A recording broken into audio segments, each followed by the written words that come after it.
là, le chef, c'est qui? On appelle ça comment au municipal? La mairesse. La mairesse ou... on considère les femmes aussi. Hein? C'est une femme maintenant. C'est ça, ouais. Donc, c'est une mère ou mairesse. C'est Madame Martinez. Aussi, en termes de législature, la nomination, comment on appelle cette institution? La municipalité, c'est comment on l'appelle? On parle d'hôtel de ville. Donc, on va parler de... Là où on vote les règlements, etc. C'est quelle législature? La législature, c'est quoi? La nomenclature, c'est quoi? L'Assemblée. L'Assemblée de la ville. C'est l'hôtel de ville. C'est le conseil municipal. Ah, le conseil municipal, oui, c'est ça. Le lieu, c'est l'hôtel de ville, puis la législature, ok, c'est le conseil municipal. Donc, dans le conseil municipal, on a le maire ou la mairesse, et on vote aussi pour le conseiller de ville et les conseillers d'arrondissement.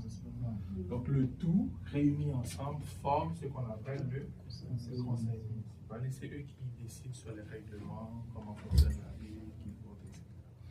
Je peux vous dire, c'est l'institution le plus participative pour les citoyens au Canada. Aussi, c'est l'institution, c'est le palier gouvernemental qui est dans votre quotidienneté. L'eau, si tu as un problème avec l'eau, c'est pas bon, c'est la ville. Les routes, c'est la ville. C'est pas le fédéral. les nipoules, c'est la ville. C'est atroce. La ville, c'est la quotidienne. Ouais. Maintenant, c'est important, si tu as un problème chez toi, le zonage et tout le reste, c'est la ville. Donc, Transport en commun aussi. Transport en commun, etc. Il faut appeler ton conseiller d'arrondissement ou écrire à ton conseiller ou conseillère municipal, dire ah, j'ai tel problème, je dois le résoudre. C'est la façon, si tu écris à la ville, des fois ça ne marche pas, mais tu passes par ton conseiller, ça avance plus vite. Tu as un projet, tu veux acheter une maison, tu veux construire, ça c'est la ville. C'est pour ça que j'ai dit c'est le plus proche des citoyens. C'est vraiment pour nous. Oui, tu voulais dire quelque chose. Il y a le conseil municipal, il y a aussi le conseil d'arrondissement. Ouais.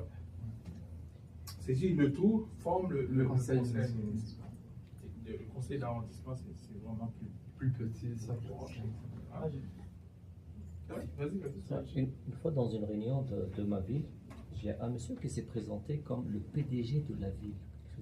Il y avait le maire, les conseillers, mais il y a un monsieur qui s'appelle, je suis le président directeur de la ville. Le président de la ville. Ça, c'est un fonctionnaire.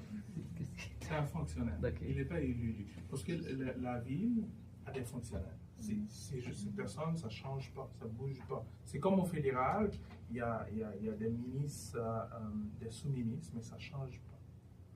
Ils agissent comme des ministres, mais c'est les techniciens, les fonctionnaires. C'est comme un directeur administratif? Oui. La ville a un directeur aussi. S'il ne change pas d'entente, donc il a plus de pouvoir que le maire qui change toutes les élections. Faut voir. Lui, il est là pour. Parce que quand les règlements sont votés en ville, lui, c'est lui qui va l'appliquer. Hein, en fonction de. Mais aussi, il faut comprendre, c'est divisé par des arrondissements. Donc, il y a des arrondissements de Saint-Laurent, la ville de Saint-Laurent ou l'arrondissement, etc. Donc la ville aussi en dehors, c'est une grande ville, mais c'est divisé par des arrondissements. Et c'est dans ces arrondissements on trouve les conseillers et les conseillers d'arrondissement.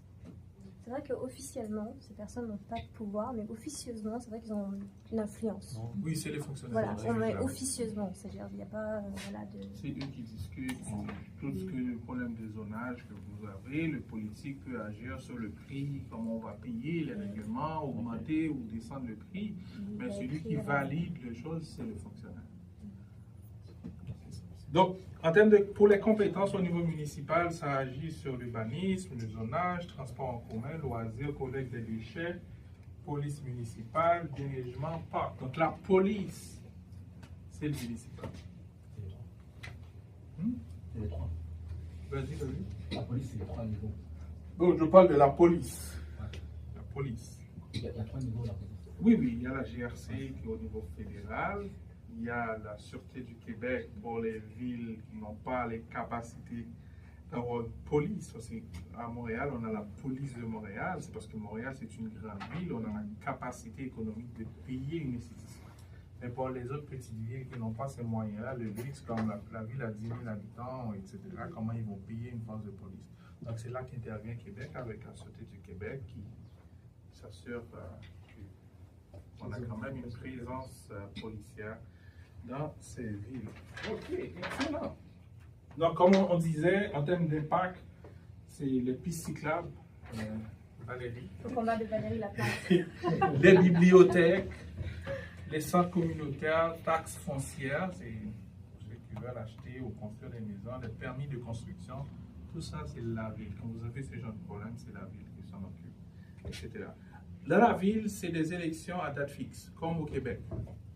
Donc, au Québec, je n'avais pas parlé de ça tantôt, mais même s'il y a un gouvernement minoritaire, c'est-à-dire qu'il n'y a pas de majorité, il n'y a aucun des partis n'arrive à majorité, celui qui a la minorité va diriger, mais il n'y aura pas d'élection.